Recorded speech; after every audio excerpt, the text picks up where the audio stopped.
Some of the most impactful classes that I've taken over the past 20 years or I've taught have all involved touch, human contact in some way.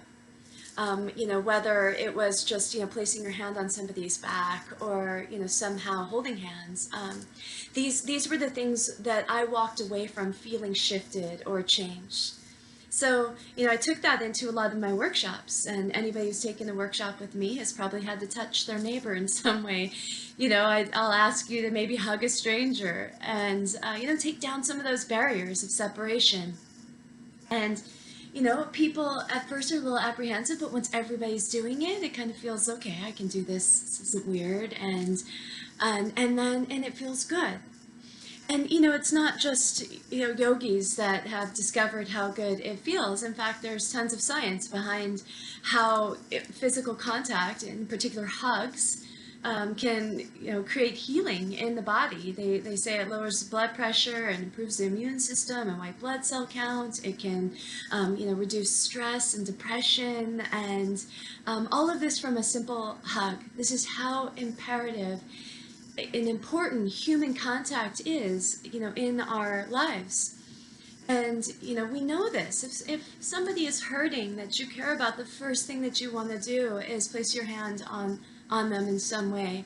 There's power in our hands. It's quite amazing. There's actually a story that I love to tell. This story has two purposes, because it will really help you access your heart. Compassion and kindness, and sort of stepping into that place. And it also will allow you to see how important human touch is in healing. And the story is about a woman who was pregnant with two twins. She was having twins. And like most women pregnant with twins, hers came early. And, this is then a critical situation. Oftentimes when the babies come early, they haven't developed, so, going to the hospital, and usually it becomes an emergency situation. The babies are taken from the mother almost immediately. And this was true in this particular circumstance. Again, this is a true story. This woman was brought to the emergency room to give birth to these babies, and one of the processes that happens is a mandatory process when these babies come in and they're premature, is the babies are immediately upon birth taken away from the mother and placed in a room away from everybody, because again, these are babies that are susceptible, they're weak immune systems. And they're put into incubators. And not only are they separated from the mother and everybody else, but they're separated from one another. So in this circumstance, again, this is what happened to these two babies. They were born and separated. Had two sisters. And you have to imagine that these babies had been, just imagine what it would be like to be, in this place with your sibling for 7 months. Feeling their touch, feeling their skin, hearing their heartbeats every moment of the day, and just feeling their energy. And then suddenly, you go through this darkness and you emerge, and you're taken away immediately, and so this can be overwhelming for the system. So these two babies were separated and placed in different rooms and in different incubators, and one of the babies was doing well. She was strong and looked like she was going to be fine. And the other baby wasn't. She was weak. And in fact, she was so weak that her nurse was concerned she wasn't going to make it through the night. And again, these hospitals have really strong policies about the way that you take care of these babies, wanting to make sure that you don't expose them to any other ailments or things like this. So we keep them in the incubator. And this nurse, something came over her, and she went against all of the rules and everything she'd ever been told, and was somehow driven by her heart to take the baby that was failing, the weaker sister, and remove her from her incubator and bring her into the room where her sister was. And she placed her inside of the incubator with her sister, laid her right next to her, and just prayed that this would help in some way. She was certain that either way that this baby wasn't going to make it through the night. And she watched, and at first there was no change, nothing happened. She sat there for a little while in checking, and to her amazement, the stronger sister simply reached over and placed her hand on her weaker sister, and just placed her hand on her back. And it wasn't like over the next 5 minutes or anything like this, but instantaneously, the vitals for the weaker baby shifted, and she became stronger. And miraculously, the weaker baby made it. She not only survived the night, but she continues on.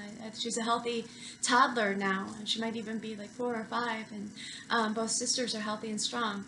And again, this is just speaking to the power of human touch. And then here we are, right now in this very unique situation where where human contact is really removed from the equation. We no longer have that as a possibility. In fact, there is fear around it. Please don't touch me. There's this angst. We've got to put walls up of separation again. And I just wonder, how detrimental this is going to be on our overall health and well-being. I mean, this needs to be the conversation. How do we fill this gap? There's so many people right now dying from, this pandemic that we have and other things. And, no matter what they're dying from, they don't even have to have the coronavirus. But if they're in a hospital, a lot of them are being isolated. They're dying alone. And it's devastating, heartbreaking. Their loved ones can't be there and hold their hand. And again, fulfill that desire to just reach out and touch. And, it's imperative that we figure out ways right now to reach out, even though I can't touch you, I'm reaching out this way. And we need to reach out to one another, call people, tell them that you love them, tell them that they matter. This is really big. A lot of people right now need to hear that they matter. They need that hope, that desire to keep going. And no matter how well you're doing in this circumstance, there are others that are not. And what they need, maybe more than anything, is a hug. It's probably not going to happen. So we need to virtually hug them. We need to hug one another. And then as you're giving all of this love, you need to make sure that you're filling yourself back up. So, it's an incredible time. It's almost a gift that we've been given, aside from the part of the lack of physical contact that can be quite devastating. It's an opportunity to take time and tune into yourself. Cultivate that conversation that you've been meaning to have with yourself. This is, something, later I'll sit down and meditate. Later I'll check in. Right now I know I'm stressed and I know I need to take a break, but I'll do that later. Well, now's later. Now's the time. Now's the time. You don't have the excuse anymore to allow yourself to sit in stress, to keep beating up your body, your physical body and emotional body. Take the time right now to just get still, to breathe, to check in, to move inward, to tune out the external world and all of the stuff coming at you, that's giving you information that doesn't matter to you. Tune it out. Close your eyes, check in, ask the questions to yourself. What do I need? A really incredible gift you could give yourself right now is to get out your journal and write a love letter to you. Just, hey, I love you.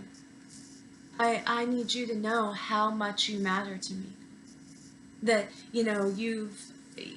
maybe you haven't always been perfect, but you've done your best. Write a beautiful love letter to yourself and then read it over and over. So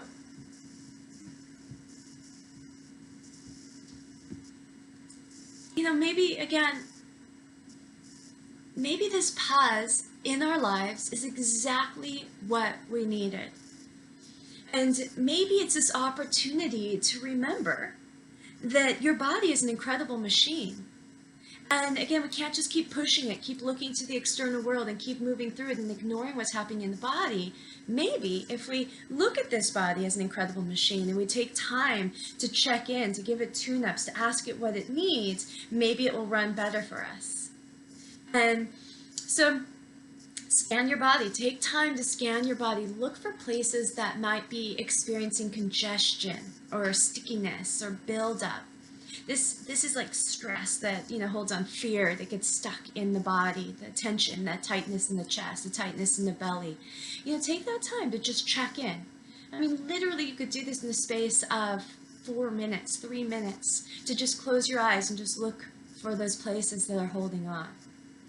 And then a yogic technique that is used to clear out some of this congestion and stuckness is to cultivate the Agni, or the inner fire.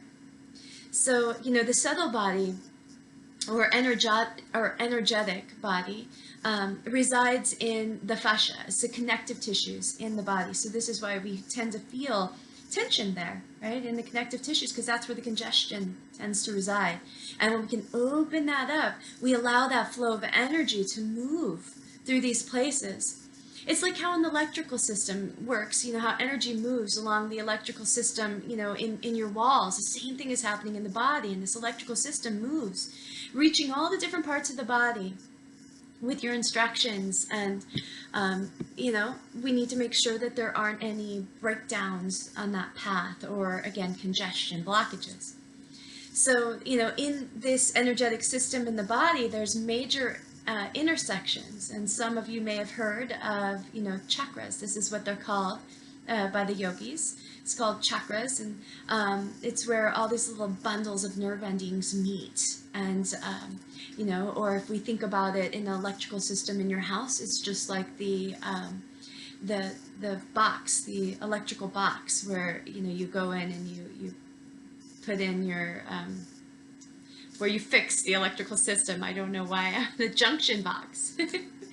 Anyways, and so if one of these things is, congested, just like in the, junction box, if, something is blown, the circuit is blown, if too much energy is flowing in, it can blow a circuit in your body. Or if there's a blockage, maybe not enough energy is going there. And, all of this will lead to maybe an imbalance in bodily functions, or the systems that the chakra is in charge of. So, it's just like, take time, check in with your body. And so, you're like, well, how do I build, this Agni, or this fire? How do I cultivate this within myself? And again, the fire is used as we build a fire in the body. Then we can direct this fire with our intention and attention. We can look at the different places that we know are holding the tension. And as we cultivate the fire, we bring the fire into these places and burn away debris and build up and clear emotional toxins, physical toxins that have actually accumulated in the body. So I'm going to teach you a technique using pranayama. So this is a technique of breathing. Prana means vital life force energy, so it is the energy that's moving. And yama means control, so controlling the vital life force that's flowing through the body. So again, I'm just going to show you a technique, and 2 different breathing techniques. I would tie them together, and then you can utilize this at any time, after the video's over, just, anytime, as long as your hands can be free. So you can also do it in the car while you're driving, but with this particular one I'm going to show you, arms are going to be necessary, so you don't want to let go of the wheel. Okay, so the first one that we're going to do is called Breath of Fire, so Kapalabhati. You might have heard this in the Hatha class or in a Bikram style class at the end, only that time it's utilized through the mouth with an exhale out through the mouth. Here we're going to do it through the nose. And I'm going to have you take your arms up in the air. And so you may not be able to see all of me in the video, but I'm going to have my hands like this. And I'm just going to bring those fingers, the pads of my fingers down to connect with my hands. Thumbs will point towards one another, and I'm going to stretch my arms up over my head. So the arms are going to be reaching straight up. I kind of make an angle, so they're at 45 degrees or something, and I'm looking like a Y, the letter Y. And thumbs will point towards one another, and you want your chest open. And Kapalbhati is the pumping of the belly, and we pump right at the diaphragm. So it's not the belly that comes in and out, but it's the diaphragm. So right here where the rib cage meets. And you can always kind of place your hand here. And again, the exhale is out of the nose, and the inhale will be in the nose. So it's a breathing technique through the nose. So it looks and sounds like this.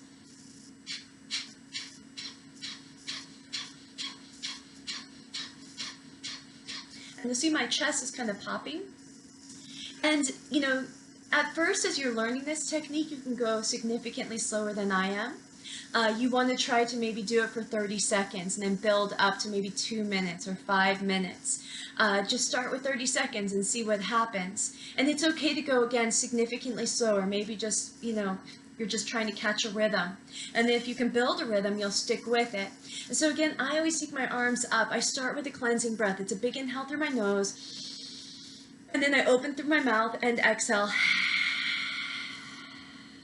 Closing the lips, I'll take another inhale and begin.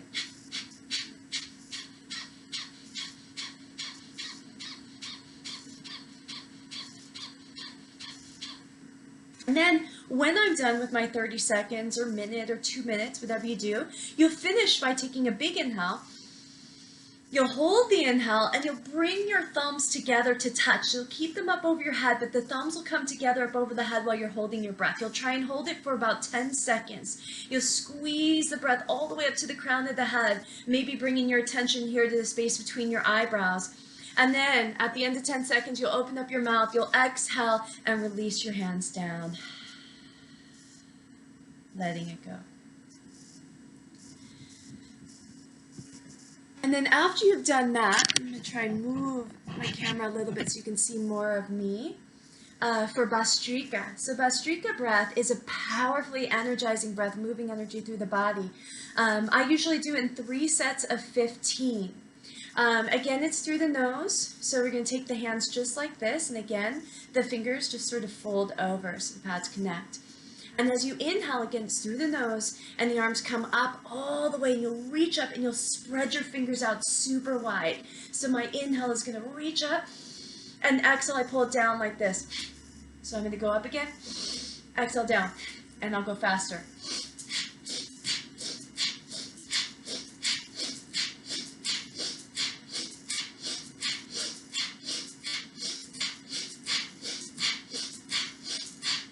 Then hold the breath at the top, reach up, and again, you're holding for about 10 seconds. Hold, maybe again, attention is here or third eye. You'll open up your mouth, let the breath pour out as you release your hands into your lap.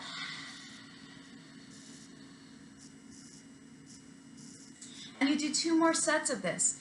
And with each set, I do 15. So my inhale up, exhale down, I'm counting for 15.